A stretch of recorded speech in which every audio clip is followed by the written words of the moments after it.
Ito po nga i-play na video ay isang testimony na kung walang nakakita sa kanya na pwede siya maging ganito, eh siguro walang taong umabot sa kanya, walang taong naniwala, no? At hindi niya narating yung ganitong kalagayan sa buhay ng isang tao.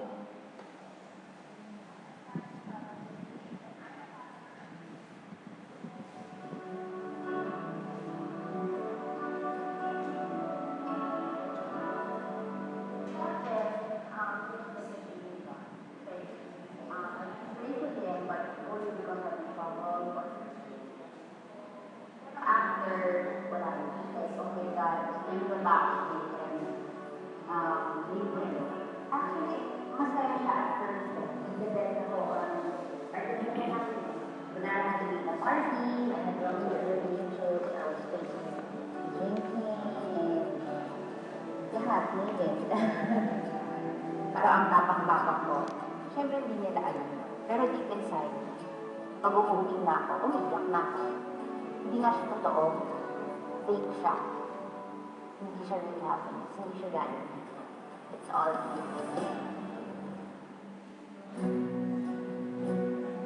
my tita invited me to her small group.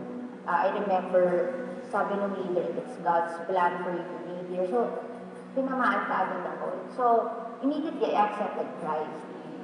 Pero hindi ko pa talaga masyadong yung sobrang naiintindihan talaga. So, I go to church, I won't go to church, I attend Bible study, I won't attend.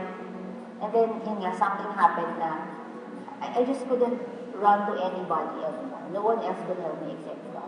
It was super depression and sort of like panic attack. I opened my Bible. I remember I was really crying. And then I saw John 15. It made sense. Apart from me, you can do nothing. So that's it. So I went back to my tita's Bible study, and then I attended services na. Until dumating na yung time na naging totoo kong masaya na ako. There's peace. Tapos, for the first time, nakatulog na ako. I'm not perfect, but I can say I'm happy. My heart is just overflowing. And I just have to share it. I started telling people about Jesus and about the gospel. Honestly, before, I was so scared. And I felt na parang feeling nahiya ako na parang another struggle is you know, but you don't know what to do. It's like, parang yun nga, you have this knowledge, but what will I do with this knowledge? That's why nga, we're so blessed to have these trainings. Yung training for victory and making disciples training, they're so useful. We have one-to-one booklet. Kasi it's such a small booklet, but it's really straight to the point. In Victory Weekend naman, my favorite topic was generational curses. So, before, I was thinking na, okay, nagkataon lang na separated my mom and dad, and I grew up thinking that that's normal.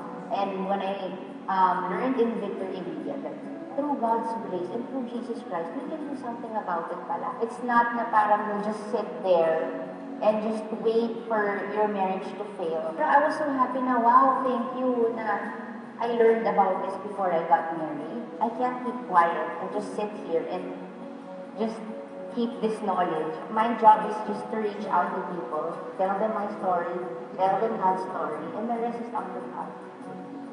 Diba? I just can't. Ayoko, I don't want to keep quiet. I want to tell people. I'm happy also that some of my relatives, my cousins, they're attending our small group. So I know na talagang God's hand is upon us, upon our family. Na yung next generation, yung generation namin, we will do things right. And according to His will, we'll follow Him. I'm Danica Sauta Pingles, and I will keep telling others to follow Jesus.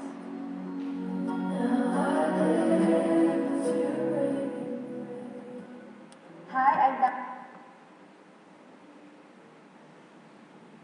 So, nakita po natin, isang artista, bagay, ordinaryong tao din naman, pero sa paningin ng maraming mga Pilipino, siyempre, iba sila. No? Iba doon sa mga ordinaryo, iba yung ginagalawan nila. Sila yung mga tao may tuturing natin na merong kakaibang impluensya sa pamamagitan ng telebisyon, sa pamamagitan ng media. Okay? Pero sa sobrang kabisihan nila, no, humaharap sila sa telebisyon, napapanood natin, at kung minsan yung buhay nila, hindi naman talaga yun yung totoong nakikita natin. And then, magugulat tayo ngayon na parang minsan nadidinig natin, oh, sino kaya ang pwedeng mag-share dyan? Kasi ganito ang buhay nila. Sawa sila sa, ano tawag dito, yung sagana sila sa luho, sagana sila sa mga, sabihin natin, yung lifestyle na alam natin, naku, hindi pa nila siseryosohin si Lord. Pero magugulat tayo na isang araw nung nakita ko tong testimony niya na ito, sabi ko, wow, Panginoon. Tapos yung mga tono, yung mga sinasabi niya, tunog katulad din natin. At isang bagay na natuwa ako, no, yung sa sinabi niya, yung salitang, nung naging bahagi siya ng small group. Natinig niyo po yun? Di ba sabi niya, small group. Bakit? Kasi doon nakikita natin, na-visualize, na-vision natin, na sa pamamagitan ng small group, doon lamang naaalagaan ang isang kaluluwa. Anong modelo po natin? Yung modelo ng ating Panginoon. So, medyo lumalim pa po tayo sa pagkaunawa doon sa vision. Kahapon, sinabi nga na that the vision is a clear picture of the future that produce passion.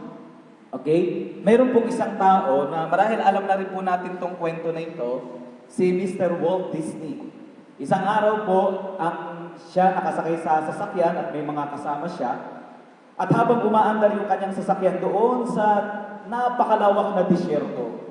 Alam naman natin, ang disyerto ay pag pinag-uusapan at ginagamit na ilustrasyon, tumutukoy ito sa isang lugar na unproductive, tama, di ba? Tuyo, parang walang sigla, patay, no? Parang ayaw mo yung lugar na yon, no? Minsan nga ginagamit natin siya sa karanasan ng tao in comparison ng kalungkutan. Nasa buhay disyerto, ika ako ngayon. Okay? So parang walang nangyayari. No, naglalakbay po sila sa daan na yon. At habang umaandar yung sasakyan, nakatingin siya doon sa kalawakan ng disyerto at sa lupa yung parang may gas pa na umaapoy-apoy, di ba sa malayo parang gano'n, no? Talagang kakaiba, no? And then bigla siyang sumigaw, hinto niyo yung sasakyan! Sabi niya gano'n. Then pag hinto ngayon ng sasakyan, dali-dali siya bumaba. Pagbaba niya ngayon, lakad siya ng lakad na para bang may hinahanap siya. At bigla siya nagtatanong, naku po! Napakaganda! Naku, baba kayo dito, napakaganda!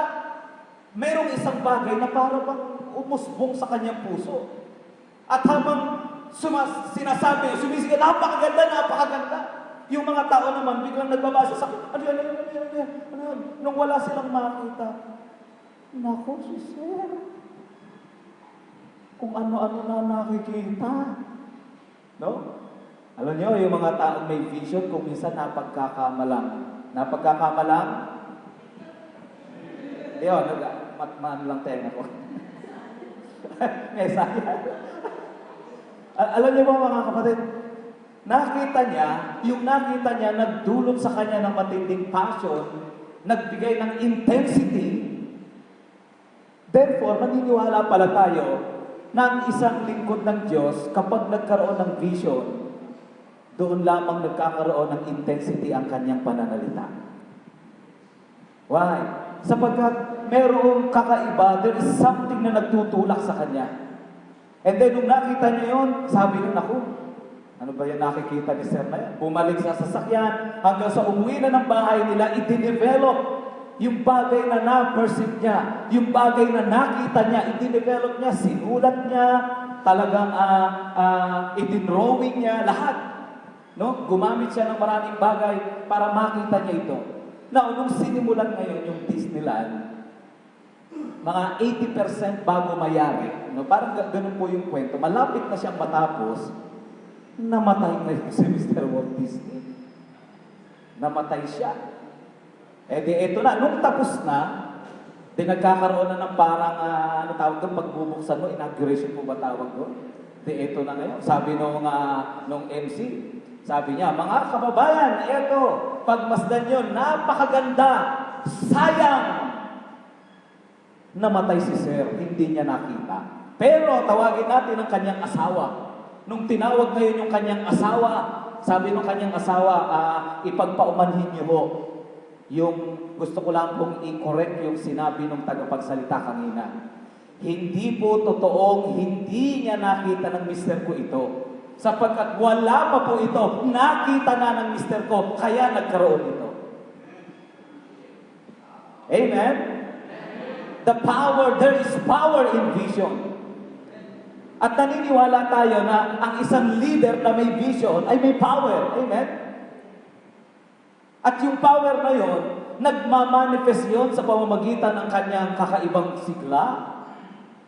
At marami sa atin, nagsimula na tayo sa vision, nung nakita natin, nung nabivisualize natin yung gagawin ng Panginoon, nung naunawaan natin yung pangarap ng Panginoon, na meron palang litrato ito. Hindi lang siya basta isang sistema na i-apply mo, pipira nun, ipapasa mo, i-approve niya. Hindi! Higit pa pala doon yung nakikita ng Panginoon, isang Danny Casoto na dati ganito at ngayon ay ganito. Ang nakikita ng Panginoon. And then, nagkaroon ng excitement tong leader to because in vision there is power. And when we say power, yung parang nagbibigay sa'yo ng intensity. Alam niyo po mga kapatid, nung time na nagsisimula rin po ako, maituturing ko po na yung leadership ko sa church ay walang power. Kili-kili power yon meron. No? Pero alam niyo po mga kapatid, yung bang parang ang style ko po noon, siguro wala ko sa atin dito, ako lang, ano, yung bang pag mag-preach, ang puntahan ko ho ay yung sermon central. Yun, sa internet, diba? Yung mga kalipunan ng mga mensahe. Tapos pag may napakinggan ako doon sa radyo, no? Lalong-lalo yung isang mamang nagsasalita doon na magaling talaga. Sabi ko, nagkukumahog po yung kamay. May preaching na ako. Sabi ko, gano'n, kompleto na. Talagang, lalo kapag medyo maganda yung sinasabi, ako, magkukumahog. Minsan nun, parang nabali yung kamay mo, tignan na orthopedic mo, kaso kakukuha ng preaching. Pero alam niyo po, gano'n yung naging buhay ko, and then para bang ramdam ko sa sarili ko, ano ba yung parang sinasabi ko? Parang gano'n na lang ba? Pero hindi ko po namamalayan, mga kapatid, unti-unti, nung nauunawaan ko yung vision, umaattend ako ng mentoring, at nauunawaan ko po itong mga ito, wow, mayroon pong nagsabi, Pastor, parang medyo nagiging kakaiba ngayon. At yung kakaiba po na yun, mayroong mga nagtaka, mayroong mga nagalit, no? Kasi siyempre may mga ibinababa ka na medyo kakaiba na sa kanila. Therefore, pwede rin pala natin sa vision, ang vision pala ay babaguhin nito ang isang tao. Na kapag nagkaroon na siya ng vision, dahil anong klaseng pagbabago? Magbabago ang kanyang mga pananalita. Ang vision din pala, pwede niya rin baguhin ang kanyang kilos. Amen? Ang vision pala, pwede niyang baguhin ang kanyang mga priorities. Dati ho, talagang active na active po ako sa lahat ng mga seminar. Lahat po yun, lalo pag libre. Ayan, masarap kaya yun. Di ba? Talagang pinupuntahan ko po yung mga yun. Hanggang sa, nung time na ako'y napasok sa vision, pinamili po ako, nung time na ako'y nasa G12, ako po ay part ng NFS kay Brother Whedon King. Doon po sa mga road mapping, ganyan-ganyan. So, ginawa po kaming parang junior facilitator in Bulacan. And then, so, ang tagal po namin, ang tagal ko pong dumaan sa training bago po, yun po yung kahuli-hulihang involvement ko sa para isang ministry na kung saan talagang itinitrain naman kami. So, nakita ko, napakaganda, talagang very systematic, A to Z, roadmap talaga, no? Magmula kung saan ka, sino ka, anong kahalagayan mo, anong meron ka, hanggang sa tas magpaplano ka, maging strategic goal ka, 7 years plan, no? Weekly, mga monthly, mga ganyan-ganyan. No, ang daming papeles. Pero ang maganda, si Brother Whedon mismo, siya yung nagme-mentor sa amin. Talagang 3 araw sa isang buwan, libre po lahat kami sa hotel.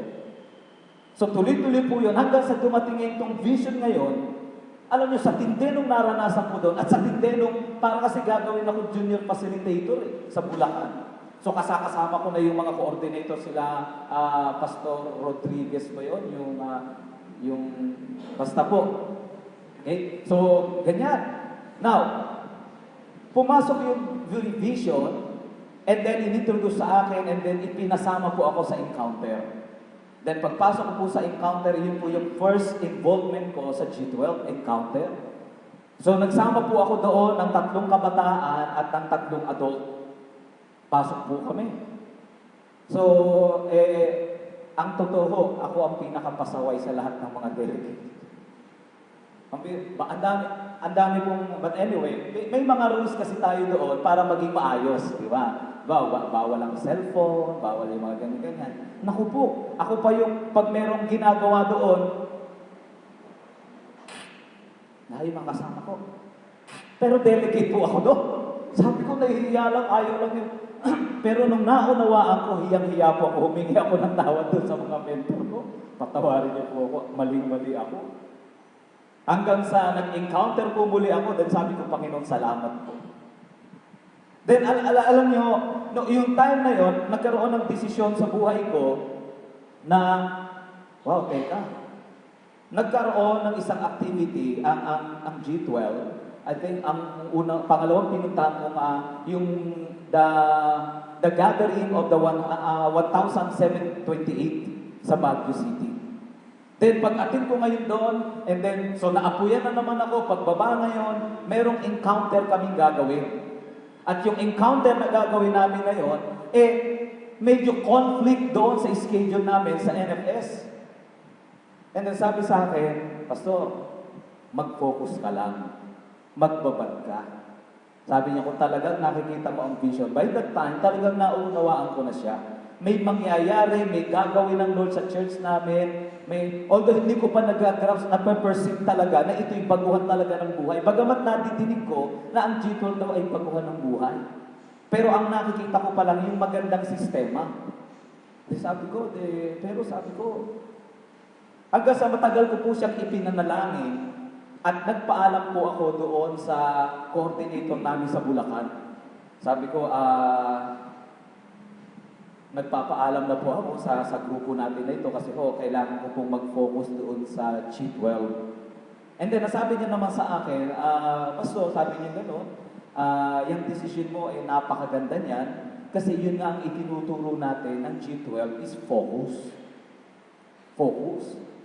Ito po ngayon, sabi ko, sige Lord, nagtuloy-tuloy na po ako doon sa vision. Hanggang sa naunawa ko mga kapatid. At simula po noon, yung mga pag may nadinig akong mga conference na matutunog sa aking tema, nasa G12 na po ako. Para bang wala nang masyadong Sabi ko, kailangan nakafocus ako. Yung mga librong binibili ko, kailangan nakafocus ako. Kailangan yung mga pinapakinggan ko, nakafocus sa internet, nakafocus. Nandiyan po kayo mga kapatid. Then vision, ipinokus po ako ng vision. And I believe mga kapatid, kapag nakita natin, naintindihan natin yung vision, nakita at naunawaan po natin, isang bagay na mababago sa atin, magkakaroon tayo ng focus. At gaano po ba katindi yung salitang focus na yan? Sa I think in Korea, parang Korea yata in Korea. Meron pong isang company doon, I think yung POSCO company. Ito pong kumpanyang ito ay kayang pumutol ng mga plancha. Pag sinabing plancha, yung mga MS plate, BI plate, yung mga bakal na ganyang kakakapal, siguro mga ganyang kakapal, no, pwede ganyan. Depende po yun, basta 4x8 o 20x18 something ganyan. Yung makina po na yun, pag pumutol po yun, pinong-pino, parang salamin. Sa ngayon ang alam ko na pamputol, acetylene. Diba? Pag nakakita kayo ng pinutol ng acetylene, anong itsura? Diba? Magaspang, parang may mga guhit-guhit. Meron pa pag medyo may bukol-bukol pang ganon. Diba? Ganon na itsura. Lalo naman paglagari. Ibig sabihin, paglagari din, ganon din. Diba? Kita mo yung mga parang guhit na may pag-ganon pa. Alam mo, nilagari talaga ito And then ngayon, meron pong isang kumpanya sa Japan pala yan. Then itong kumpanya na ito, ng mga Korea, sabi na gusto naming malaman, anong sikreto? Bakit ang tinding pumutol nito, napakapino? So, ang ginawa niya, nagpunta siya doon, tinanong doon sa Japan, ano pang putol niyo dyan? Di pwede, secret. Eh di siyempre, ano nila yun? Sikreto nila yun eh. So, pwede bang manood na lang? Eh di eto, pasok siya ngayon sa planta ngayon. Eto pala yung machine. Ganyan. Dito pala pumapasok. Nung dadaan na yung pamutol, ang ginawa niya ngayon, ginanon yung daliri niya ngayon, deputol. Tinawag yung mga kasama, kunin yung daliri ko, uwi tayo. Uwi sila sa bansa nila. Anong nakaputol sa kamay ko? Anong nakaputol sa daliri ko? Alam niyo, nung pinag-aralan po nila, ang pumutol sa kanyang daliri ay hindi blade, hindi bakal, hindi kung ano man, kundi tubig. Bakit tubig kayang pumutol? Ang sikreto pala, yung palang tubig na yun ay talagang pinino po nila, pinagsama-sama po nila, ipinocus po nila na kapag yung pressure na yun ay na-focus, kayang pumutol ng kahit gaano kakapal. That's the power of focus. Parang yung anong tawag natin dito, yung magnifying glass. Di ba? Yung magnifying glass na yan, ako nung bata po ako, na parang may nakita kasi ako, ginawa ko, pinractice ko yun, kumuha ko ng halamang tuyo. So, ang ginawa ko ngayon, tinapat ko talaga. Nung una, ang laki. So, ang ginawa ko, pinapaliit ko yung... nung tinutok kong ganun, maya-maya, nasusunog na yung kwan. Naniniwala po ba tayo, mga kapatid, kapag na-focus lang natin ang leadership natin, may matinding mangyayari? Kung minsan kasi, all the resources nandyan na binigay ng Panginoon. And even sa family natin, yun nga lang kasi parang sabog ang ating focus. And I believe po mga kapatid, darating po yung mga panahon, dahil nauunawaan na natin yung vision, may mga bagay na ikakat na tayo sa mga priorities natin sa buhay. Sa vision, ipino-focus po tayo. Meron po isang kabataan sa church, ang pangalan niya ay Baso. Baso. Pero Jason Oliva yun. Bansag Baso. Nakakilala po siya sa Panginoon, no? And then naakay po siya ng isa naming young people, inalagaan po siya at sinama sa cell group. Habang nagse-cell group po, minsan pumasok doon sa office. Sabi niya sa akin, Tay, bakit? Basta. Tay, gusto ko na pong magkaanak. Ano? Gusto na daw magkaanak? Sabi niya. Bakit naman? Kasi sabi ni Tatay Tutay, yung cell leader ko, kapag daw nagka-cell group na ako, babait daw ako. Ibig sabihin, may nakitang litrato itong batang to na hindi normal sa kanyang buhay. Sapagkat yung bata po na yun, nagkakaroon lang ng biruan sa aming baryo, na yung church po namin, nagtatampo yung barangay, mga barangay tanod. Kasi daw, hindi na daw nababarangay yung bata na yun. Kasi ganun po, talagang palaaway, talagang magbubugbog. Yung mga unang kwento sa akin, talagang puro bugbugan. Hanggang sa isang araw, basta ang dami niyang kwentong nangyari, na nakikita natin, binago talaga ng Lord. Pero, yung time na yun, merong isang cell leader, na naipakita sa kanya na ganito. So, ibig sabihin pala, kapag pala tayo may vision, mabilis nating maipapasa ito sa tao. Kapag may vision, ang ipinapasa natin ay hindi impormasyon, kundi isang larawan na pwedeng maganap. Kasi kung wala tayong makita, therefore, puro impormasyon. Pero kapag may vision tayo, kaya-kaya nating ikwento. Nung time po sa aming SOL2, bahagi na po ng aking pagtuturo sa SOL2. At ito yung DNA na gusto kong para ng pagtuturo. Okay? Meron po akong isang tanong doon, I think in lesson number 1, it's about the vision. Siyempre, ang ibig sabihin ng vision ay clear picture of the future. Then, tinanong ko sila isa-isa, parang nagkaroon lang kami ng workshop. Sabi ko ganito, dahil gagamitin kayo ng Panginoon na isang araw, ganito, ganyan, may mga inaalagaan kayo tulad ng nararanasan nyo ngayon, ang vision daw ay clear picture of the future. At kapag may litrato ka ng future, nagbibigay ng sigla sa'yo. Okay, nagbibigay ng sigla. So, nagkaroon sila ng konting oras at pagkatapos nung tinanong ko sila, ang sagot ng isa, ano ang nakikita mo sa iyong cell group? Ang nakikita ko po sa cell group ko ay ganito po kami, sama-sama po kami, nakabilog po kami, talagang umiiyak po kami, nagpe-pray yung mga tropa ko pong halangang kaluluwa. No, ba, nakita mo yun? O na, very good, very good. Yung isa naman, sabi niya, ganito po ang nakita ko sa aking cell group. Yung mga magulang, nung mga tropang aakayin ko, sama-sama na nagtitipon doon sa SM. O, teka, ba't naman napunta sa mga magulang yung cell group mo? Hindi po kasi ganito po nangyari, nakita ko Nung sila daw ay nagtitipon ng cell group, ito nga, nung inakay niya daw yung mga kasama niya, yung tropa-tropa niya, bigla daw nagtaka yung mga magulang. Hindi naman sila magkakakilala, magkakaiba ng lugar, pero parehas ng kwento, kinagabi, no? Tapos, kakaiba, laging nakadayok-dok pag umagat, nakaganon, tapos nagsusulat ng ganon, nagde-devotion pala. Yung mga magulang nagtataka. Tapos, ang laging mukhang bibig, church. Eto naman ngayon, kasi ang ginawa, nagpunta doon sa church ngayon. Nagpunta din yung isa yung magulang sa church. At nakita, yung mga anak nila nakaganon at umiiyak daw. Sabi, ay, naku, ano ba ginagawa nila? Taga dito ba kayo? Hindi ako taga rito. Tinitingnan ko yung anak ko kung anong ginagawa nila rito. Ay, ano ba, anak ko rin yung nandun. Sino ba anak mo dyan? Hanggang sa dumating din daw yung isang nanay. Ganon din daw. At dumating. Hanggang sa hindi na sila nakakibo dahil nakita nila ang ganda nung nangyayari sa anak nila. Hanggang sa nagtuloy-tuloy na daw ang panahon, yung mga magulang na yun, sila rin nagkakakwentuhan na rin.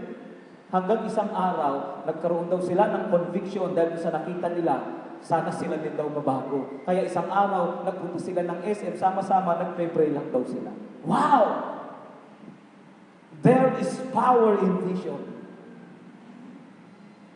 Babaguhin ito yung kilos, yung kalooban, yung priorities, yung focus. Bakit sumisigla? Bakit parang kakaiba ang kilos? Bakit kahit ang dami ng ginagawa, hindi pa rin napapagod? Bakit? Because of the vision. Therefore, sabi nga ng isang author, vision is like a fuel, gasolina, na habang gumagana at umaandar ang makina, ay lalo itong umiinit at tumatakbo ng tumatakbo. Vision. Na kung naubusan ng gasolina, hihinto na rin. Therefore, ang isang leader, dapat makita niya, meron siyang nakikita na gagawin ang Lord. Kaya lang po kung minsan, may nakikita tayo na plano natin sa church at ganito, yan, ganda yan, mga parking na yan, ako ganon. Maganda po yun mga kapatid. Pero ang tunay na nakikita ng Panginoon, lahat ng iyon ay resulta lamang. Pero kung minsan ngayon, doon talaga tayo nakafocus at iyon ang vision na nakikita natin, ABC. Attendance, building, cash. Yun daw po ang nakikita natin. Attendance, building, and cash. Pero kung maiintindihan natin mga kapatid, there is matinding passion na mararanasan po tayo. Okay? To win the lost and make disciples. Now, mabilis na po ito. A learner, sabi, definition of a disciple, a learner or pupil who accepts the teaching of Christ, not only in belief, but also in lifestyle. Okay, in lifestyle. This involves acceptance of the views and practice of the teacher. Halimbawa po, estudyante, and then may teacher. Kahit na yung teacher, may poknat dito sa gilid, at talagang pag nagtuturo, kitang-kita mong ganun. Sa guwapa makikinig ka pa rin. Kasi siya yung teacher. So, disciple, ibig sabihin, dahil may itinuturo siya, you will submit, you will listen. That's discipleship. In other words, it means learning with a purpose to obey what is learned. Okay? It means learning with the purpose to obey what is learned. Ito pala ang discipleship. Therefore, discipleship is not about position. Discipleship is not about mas marami siyang alam kesa sa akin. Discipleship is not about dahil mas matanda siya sa akin. Discipleship is not about mas mayaman siya sa akin. Kasi, kapag naging batayan na ng discipleship yung ganon, therefore, maraming hindi qualified. So mga kapatid, dito po nakikita natin that dito sa discipleship, merong tatlong involved. Number one, involved po dito yung definite denial. Involved po dito, a deliberate choice. Ano pong ibig sabihin ng deliberate? Po? Intentional. Okay? Deliberate choice. Ano yung deliberate choice? Ano yung intentional po natin? To think about and decide carefully yung opportunity to choose freely. Involved po dito yung paraan ng pagdidesisyon natin, yung pagpili natin. No? Kapag tayo na ay dinedisciple, hindi tayo basta agad-agad na nagdidesisyon kasi gusto muna natin i-consider yung nagdidisciple sa atin. Intentional na talagang ipinasakop natin yung mga hindi dahil matalino siya, hindi dahil mas magaling siya kaysa sa atin, o hindi naman dahil wala akong alam kaya ako lalapit sa kanya. Discipleship, ibig sabihin, ipinaubaya mo, itinakda mo na itong taong to papayagan kong magsalita sa buhay ko. Itong taong ito, papayagan ko to na hindi lang siya maging leader by position, kundi magiging leader siya dahil hinayaan ko siyang pumasok sa buhay ko at magsalita sa lahat ng aspeto ng buhay ko. Discipleship. Love life, business. Yung bang, alam niyo ba, one time, mayroon po akong isa sa 12 ko po, engineer siya by profession. And then nagkaroon po siya ng isang malaking offer. And then, ang ginawa niya po, nakagulat po ako. So, na-surprise ako nung araw na yun. Dumating po siya sa office. Pastor, good morning po. Ay, tuloy po kayo. Kape. Ako, mahilig ako magtimpla ng kape. Tinimpla ko po kape. Tara, magkakape muna tayo. Mamaya ang tanong niya, sabi niya, Pastor, meron po kasi akong itatanong eh. Take note, engineer po yun. Talagang marami na po siyang bansa na puntahan talaga at ngayon ang focus niya is sa Pilipinas. Then eto ngayon siya, nagtatanong, sabi niya, Pastor, kasi merong ganito, ganyan. Ano po kaya ang maganda, no? Sa loob-loob ko po, sabi ko, malay ko pa sa pagiging engineer ng kumpanya, ano ba yan? Hindi naman ako magbibigay ng bonus sa'yo pagdating ng December.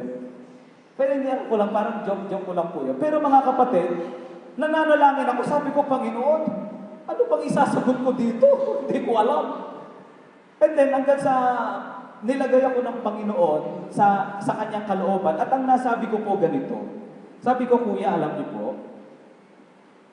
kasi may nag-offer po sa inyo ng ganyang pagkakataon, pero ang hinanap po ninyo ang kalooban ng Diyos. Lumapit po kayo at hinihingi nyo ngayon ng panalangin. I believe yung wisdom in Proverbs 3:5, trust in the Lord with all your heart and lean not on your own understanding. Naniniwala ko, Kuya, na binigyan kayo ng Diyos ng talino. Subalit, yung talino nyo, gusto nyo ipailalim kay Lord. And I believe, Kuya, kung anuman ang maging desisyon nyo, pagpapalain ng Panginoon. Last cell group po namin, last Tuesday, last week. Gulat po ako, kinikwento niya sa akin. So, Pastor, natatandaan ko po ba yung pinag-pray? Apo, ano po yun? Ano nangyari? Sabi niya, Pastor, kahit napakaganda yun, hindi kalooban ng Panginoon, nag-stay po ako. Praise God! Tulad po ng sinabi ko sa inyo, pagpapalain kayo ng Lord kasi inonor niyo siya, hindi yung promotion. So, bakit ko po nasasabi ito, mga kapatid? Discipleship is not about, nanaget na po natin, di ba? Yung gusto ko pong sabihin. Pero it involves,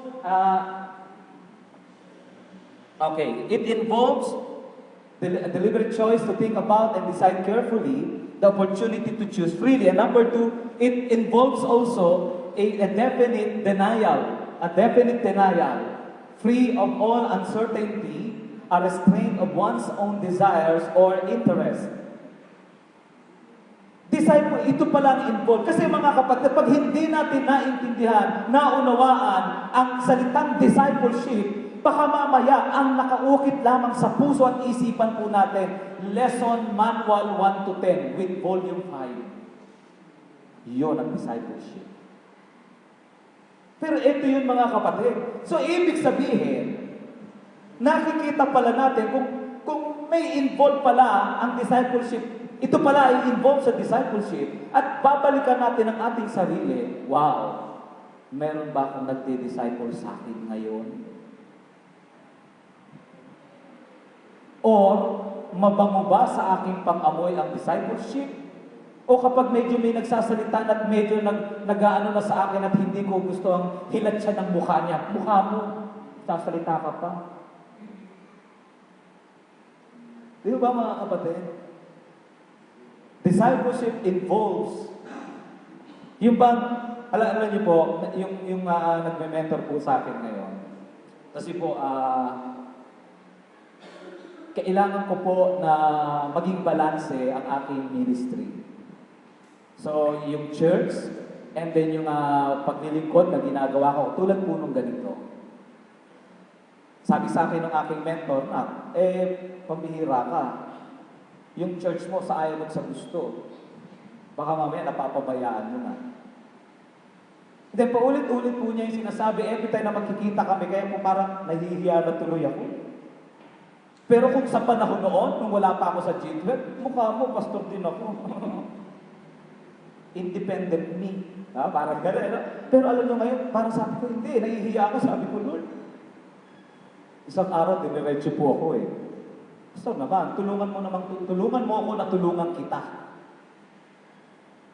Lord, sabi ko, alam niyo po mga kapatid, isang napakabangong samyo sa akin yung pangyayari na between me, a pastor, and a pastor also, pero itinuring ko na mentor ko.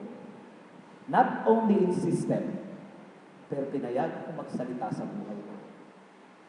Dumating ang pagkakataon na ako po ay dumaan sa isang matinding pagsubok, trahedya, down talaga.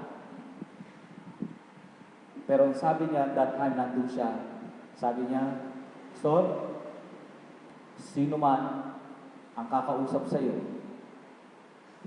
wala kang ibang sasabihin sa kanila, inaalagaan kita. Wow! Kasi minsan po, ang tendency sa akin, sa tao, na merong mga evidence of accomplishment, evidence of mga accomplishment, narating, mga nalikong, mga kayamanan, naipon, no? Yung mga nagbibigay sa atin ng karangyaan o dangal sa buhay. Minsan ang unang-unang naapektuhan nito ay yung pagpapasakop ng ating damdamin sa isang tao. Pero pinapakita mga kapatid ng ating Panginoon na this is that even discipleship, parang nabanggit ito ni D.S. nung kahapon, parang minimentoran niya kami doon sa bahay niya. Alam mo, napansin ko kay Lord, si Lord mismo nagsasubmit sa Father. And then sabi ko, Lord, hindi lang pala nagturo ang Lord ng mag-discipleship kayo. Mag-pray kayo. Pero yung pastor, di nagpe-pray. Nung sinabi pala ng Panginoon yun pala ang normal na buhay ng ating Panginoon. Yun pala ang kanyang character. Knowing the vision, a definite denial, and then it involves din dito yung determined obedience. Determinado talaga. Having reached a decision firmly resolved, the act of obeying, to follow the commands or guidance, or to conform to or comply with. Determined obedience. Kaya po sa totoo lang, sa mga decision making ko ngayon, ang isa po sa mga parang yumayanig o isa sa para talagang grabe po Alam mo yung para kang matatag, tapos bigla kang niyanig. Uy, nayayanig pala ako. Alam niyo po yun, yung salita ng aking mentor. Yung salita ng aking mentor. Naging mentor siya not by position, naging mentor siya not by his own accomplishment, naging mentor siya dahil pinayagan ko siyang magsalita sa buhay ko. I let him in sa buhay ko and allow him to speak sa buhay ko. Sa Bible, sabi nila, ang disciple, I don't know no, kung saang version ito ng Bible, anong version ito. Disciples daw, nabanggit daw ito sa Bible, sa New Testament, 269 times. Pero ang salitang Christian daw ay 3. At ang salitang believer ay 2. Pero sa panahon ngayon, ano ang mas marami? Christian o disciple? Diba, no? Ang galing nung nabasa ko po ito. Isa po ito sa yung iminentor dati nila from Dulos. And then nung nakita ko po ito, nung una hindi ko maintindihan. Kasi sa una, research siya. Uy, informasyon niya para magmukhang matalino. O alam niyo ba mga kapatid? No, na ang salitang disciple ay 269 ano ngayon? Pero nung naintindihan ko to, oo nga no, mas maraming Christian kaysa sa disciple.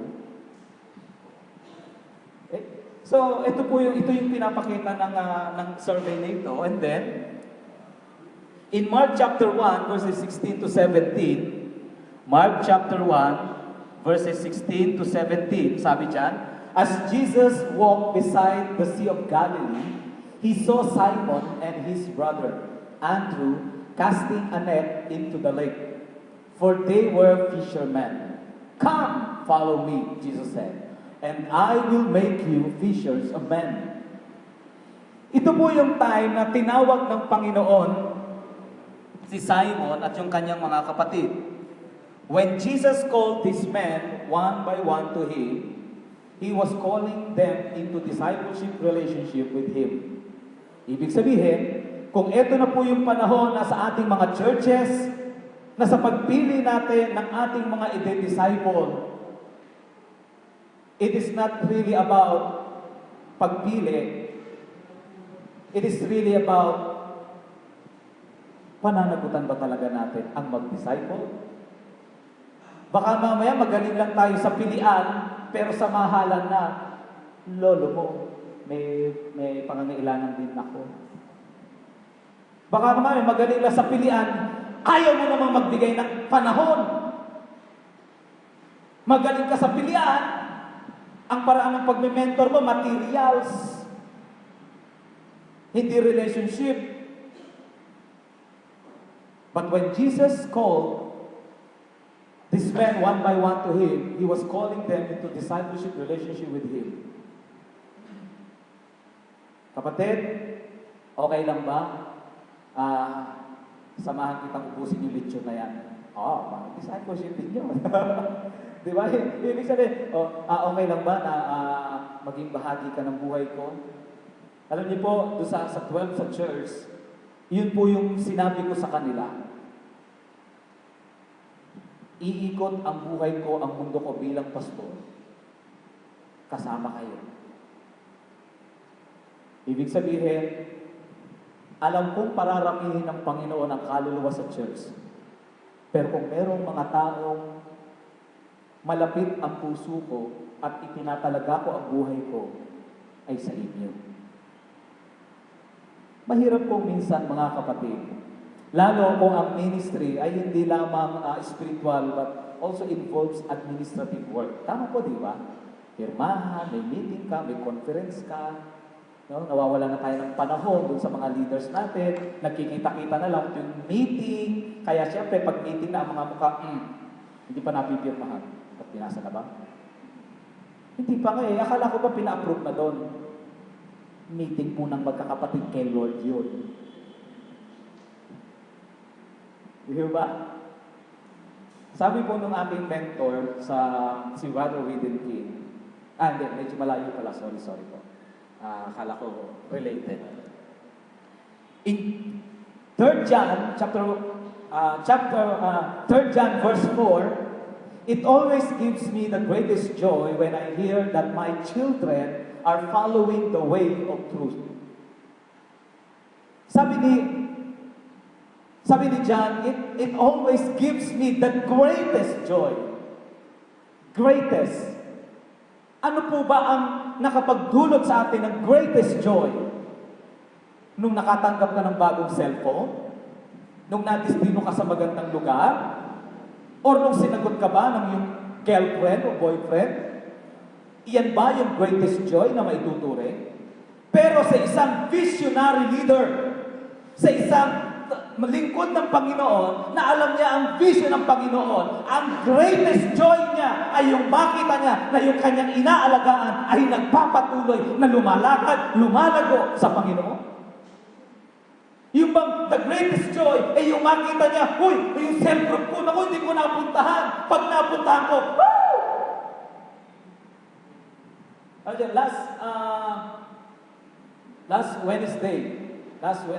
Thursday. Kasi po sunod-sunod yung mga schedule, activities last year, last month. And then pumasok yung January. Alam niyo, parang na-miss ko po yung mga cell group. 2 cell group, binabagabag na po ako. Hindi ko na namimit yung cell group ko. Ano ba yan? Hindi ko na sila namimit. Hindi ko naman lang napupuntahan. Kasi minsan po, may mga week na 1 by 1, pinupuntahan ko po sila bukod sa gathering namin. Nakikipagkwento, nakikipagkape ako sa kanila. Kasi sabi ko, parang ibinabagsak ang, yung parang, alam niyo yung feeling na dismaya ka. Kasi hindi mo namit yung cell. Pero alam niyo mga kapatid, nung time, na makapag-cell group po kami. Nagpe-pray kami, then pinag-uusapan namin itong discipleship. Ibinababa ko sa kanila ito eh. And then alam niyo po, napansin ko, naiiyak po ako sa kagalakan at sila din may umiiyak. At pagkatapos noon, yung sa sobrang kagalakan ako, napagastos tuloy ako, kumain kami. Pero alam niyo, sa pagkain namin ngayon, napansin ko, wala nang titindi pang kagalakan. Wala nang pinakamasayang tao sa buong mundo kundi ako. Dahil na-meet ko ang aking cell group. Hello?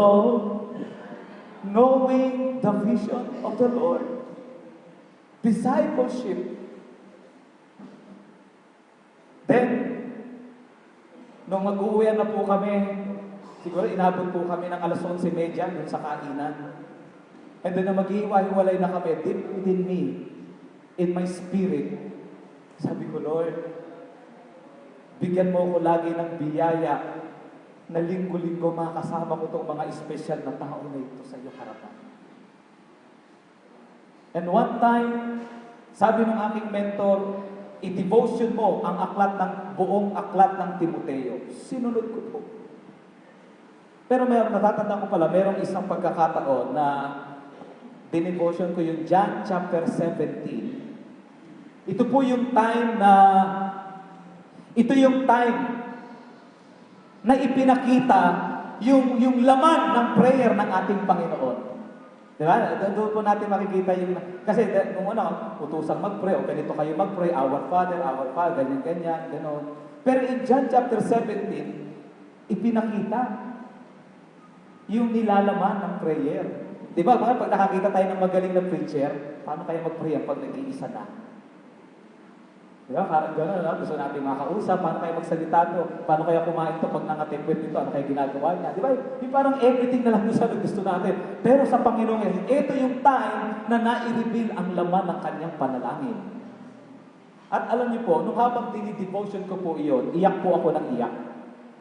Kahit po matagal na kaming magkakasama nung aking cell group, kasi may nakalagay doon, una, ibinigay mo sila sa akin. And sabi ko sa kanila, naniniwala po ba kayo na una ako sabi ko, kung meron mo pong isang bagay na turing ko po sa inyo, hindi po miyembro, hindi po kaibigan, hindi, kayo ay bigay ng Diyos, galing sa Diyos na ipinagkatiwala sa akin. Naniniwala rin po ba kayo na ako ay bigay din ng Diyos sa inyo? Tanong ko po dun sa ano yun, no? Dahil tinanong ko rin naman po yung mga cell group ko, kayo ba ikaw kapatid, naniniwala ka ba na ito ay regalo sa'yo ng Lord? Opo. Ikaw ba kapatid, naniniwala na regalo to ng Lord sa'yo? Hanggang saan maging turingan namin, lahat pala kami ay regalo ng Diyos sa isa't isa sa amin. And then may nakalagay doon, iningatan ko sila. At hindi ko hinayaan ni isa sa kanila ay may maagaw o mawala. Liban doon sa isa. Sabi niya. Then alam niyo po, ang revelation ng Lord sa akin, ang application, kausapin ko ang aking group. At meron akong i-reveal. I-reveal ko po yun. Sabi ko, mga kapatid, isama na natin yung mga panahon nagsisimula po tayo. Naging leader ako, naging pastor ako. Yung sabi na kasi ng Panginoon, I make them safe. Kung may mga pagkakataon na feeling nyo hindi kayo naging safe sa akin, parang kaya lang ako tumatayo sa inyong harapan dahil sa posisyon. At dahil na dumating din ako sa ganung pagkakataon, patawarin niyo po ako. Dahil umiiyak po talaga ako. Humihingi ako ng tawad sa kanila. Sabi ko, kung may mga panahon na hindi kayo, parang feeling nyo hindi kayo safe sa akin, patawarin niyo ako. Pero ngayon, ipinakita sa akin ng Panginoon. Alam niyo po mga kapatid, doon po nagkaroon kami ng intimate moment sa isa't isa. Sabi ng isa, Pastor, patawarin mo rin ako kung may mga pagkakataon. Hello? Amen, mga kapatid? Discipleship. Now, tingnan po natin ito, mabilis po ito. Purpose to love God. Now, ang gusto ko lang pong bigyan ng pansin sandali, no? Balikan dito sa verse na ito. Mga kapatid, kung meron ng pinakamatinding kagalakan na mararanasan ng isang visionary leader, kaluluwa. Yung dinedisciple niya. Yung cell group niya. May dalawang klase ng cell group. Una, ikaw nagse-cell group. Pangalawa, ikaw ay nasa loob din ng isang cell na meron kang cell leader. Dalawa po yun. Okay? Now, ano po ba yung litrato na nakikita natin para maunawaan natin yung vision na sinasabi ng Panginoon? Number one, from being a believer to a leader. From being a believer, maging leader. Okay? Kasi po, marami tayo member, pero hindi natin na i-convert na maging leader. So sa vision pala, ito yung nakikita natin. Na ibig sabihin, kaya natin hahangaran itong pangarap ng Panginoon, kaya natin ito sisimula na takbuhan, lakaran sa buhay po natin, kasi yung mga believer ay magiging leader. Ang tawag doon, excellent leadership.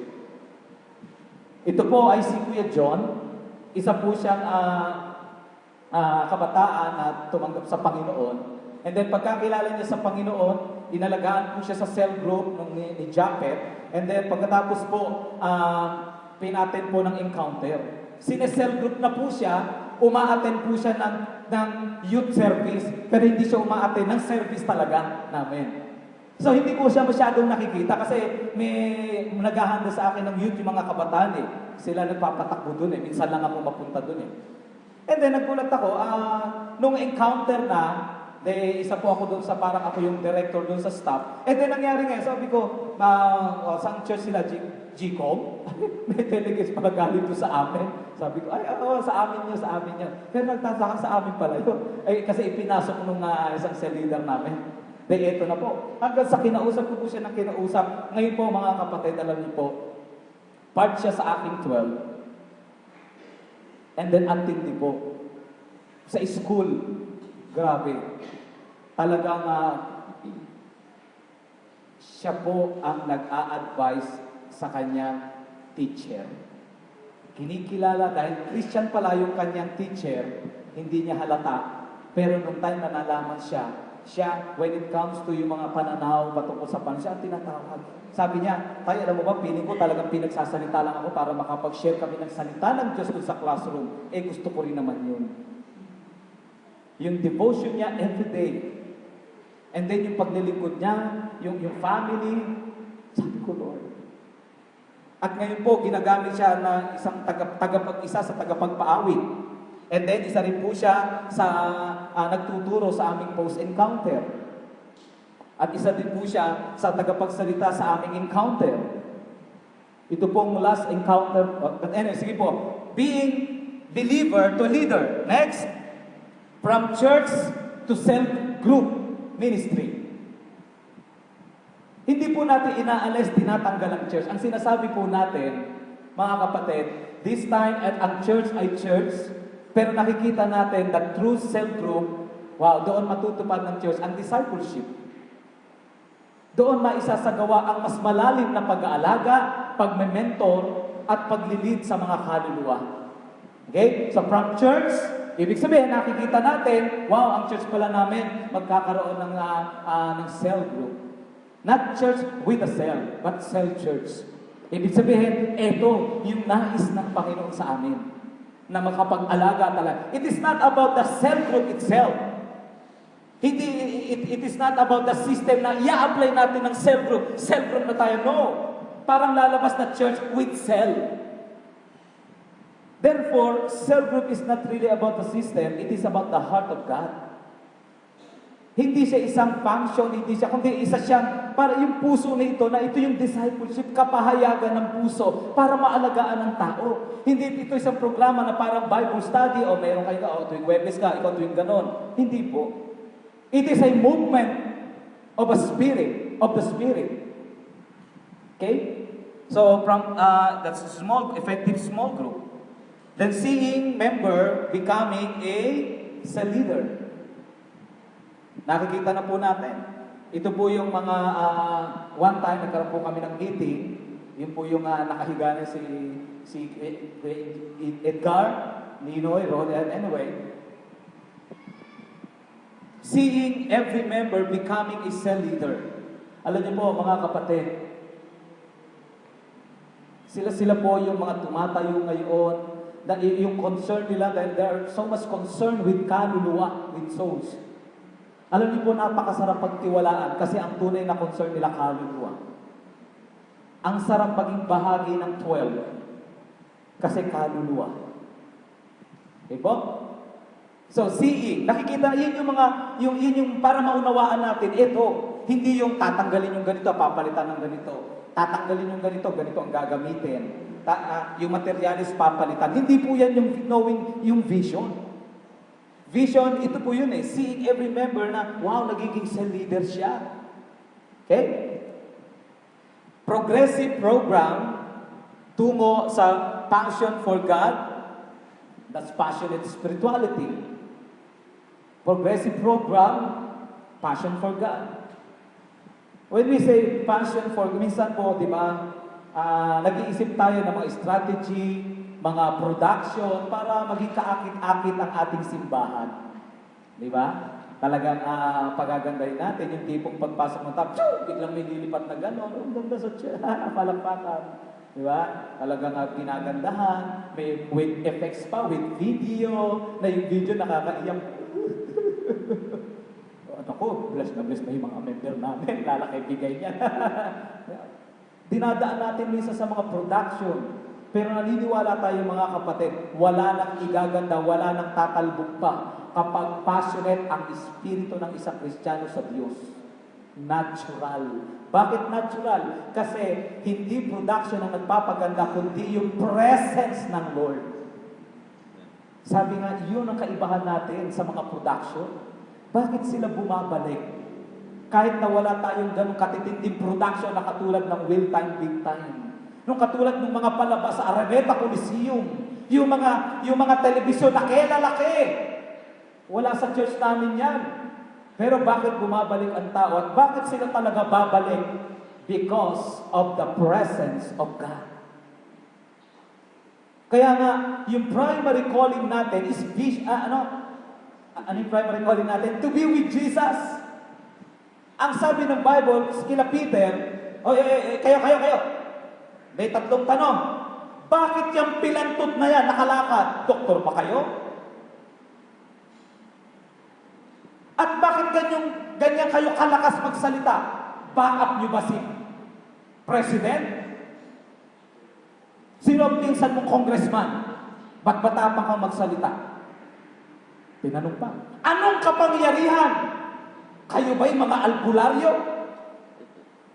Isa lang naman ang alam namin sa inyo eh. Kayo'y mga mokong, walang pinag-aralan, unlearned.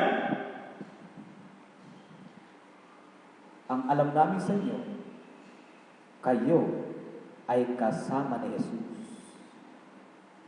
Our primary calling is to be with Jesus.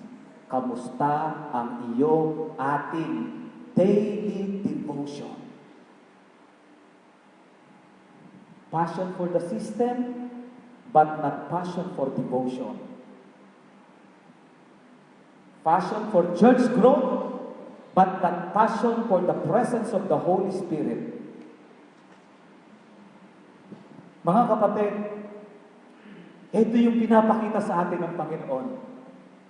At ito yung bagay na, alam niyo yun bilang magkakapatid, ito yung mga bagay na gusto ng Lord, na, alam niyo yun parang gagawin ng Lord sa bawat isa sa atin bilang magkakapatid sa Kanya.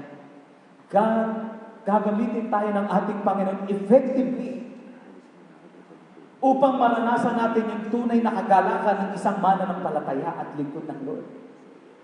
The greatest joy. The greatest joy. Ito yung nakikita. And then,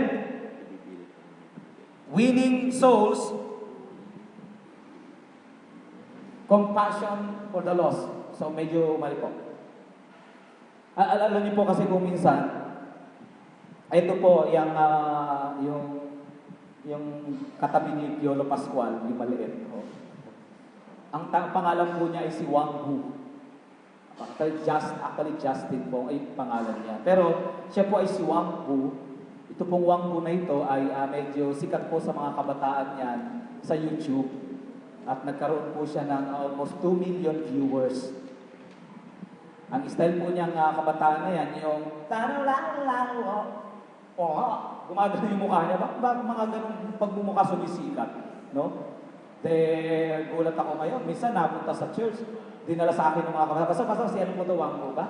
Buwang mo kayo. Sabi ko, ayun mo ngayon. Sabi niya, hindi, Pasko, sa YouTube yan, 2 million viewers. Halika, pa-picture tayo. Pa-picture kami. Pero mga kapatid, gulat po ako kasi medyo matagal po siyang nawala sa church. Pero yung palang naitanim sa kanya na salita ng Diyos, one time kumonek sa akin sa Facebook, tayo, kailan po yung simba natin? And then last Thursday, nung cell group po namin, kasama po namin siya. Alam niyo po mga kapatid, not just only winning souls, but also making disciples. Kasi sagana na po ang church sa pag-aakay ng kaluluwa. Meron nga po tayong isang church sa Valenzuela, talagang sa sobrang init po nila sa G12, talagang umaabot sila ng kabataan. Pinasok po nila ang National High School. At sa pagpasok nila ng National High School, 3,000 people, mga 2,500 people na kabataan, tumanggap kay Lord. Amen? Grabe dami. Pero alam niyo, ang nanatili 3 sa church. Kasi magaling lang mag-winning, pero ang mag-disciple. So ito yung nakikita natin, hindi lang tayo magaling sa mga evangelistic crusade, kundi magaling din tayong mag-alaga. Consolidation is preserving the harvest. Winning, gathering the harvest. Consolidation is preserving the harvest. Discipleship is training. It's more about training. And sending is about fruitfulness and multiplication. Winning souls hanggang sa soul win and making disciples. That's compassion for the lost. Habakkuk 2:2. Then the Lord replied, write down the revelation and make it plain on tablets so that a herald may run with it. So number 1, write the vision. Right? Sulat. Nung natuto po ako sa vision, mga kapatid, sulat. At hanggang sa yung devotion, sulat. So therefore, mga kapatid, kapartner na natin ang sulat. Dumating po sa church po, sa office, nagkakawalaan po lagi ang ballpen. Alam niyo po, dahil sa vision, talagang ang ballpen po sa akin, minsan napakabilis pong maubos ng tinta. At lagi akong pabili ng ballpen. Dahil isang araw, sabi ko, isa nagkakawalaan na, tapos sulat ako ng sulat, mga ubos, wala na bang ballpen, nasa yung ballpen ko? Magde-devotion, nasa na yung ballpen ko? Ganon. Alam niyo, talagang mabilis maubos, kasi pag nasa vision ka, talagang laging may revelation ng Panginoon. May pinapakita, sa mentoring, sulat, lahat, everything, conference, sulat. No? Minsan, sabi ko, bumili ako 10 ballpen. Alam niyo, yung ballpen, grabe po, ang bilis na nawala. Kasi kinukuha ng mga kabataan. Sabi ko, hindi ho dahil naubos kasusulat. No? Pero mga kapatid, issue din po ang sulat. Write the vision. No? Sabi ng Panginoon, write down the revelation of the Lord. And then, make it plain. Gawin natin malinaw. Kaya nga po, itong vision ay nakalagay na to win the lost and make disciples. Ano uli yung heart of the vision? Sa pangungusap. Ano yon? Sabay-sabay nga po tayo kung natatandaan natin. Vision, ibig sabihin, if, want to really begin. If we would take 12 men, just as Jesus did, love them, believe in them, and develop character in them, ang resulta, great harvest. Yun ang sinasabi ng heart of the vision. If we would take 12 men,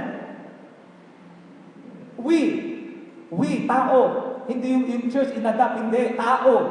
Yun yung vision, yung maintindihan natin. If we would take 12 men, just as Jesus did, not hindi yung ginawa ng ibang church, hindi yung ginawa niya, hindi yung ginawa ng pastor, yung ginawa ni Lord. Anong gagawin natin doon sa mga taong 12 na yun? Love them, believe in them, and develop character in them. Then yung inaasam-asam natin, magiging bonus, we would see great harvest. Okay? Make it plain. Then, siyempre, run with it. Kung may mga takbuhan natin, lakaran natin. Hindi na yung kailangan inuutos-utusan, pa tinutulak pa, may vision daw doon, ganyan. Libre ba yan? Diba? Isa tayo na tumakbo. No? Huwag na tayong pakaya. Kailangan, when it comes to vision, eto na yung gusto ng Panginoon na mangyari sa atin. Then, run with it. Proverbs, may nakalagay doon, Proverbs 29:11 po ba yun? Yung people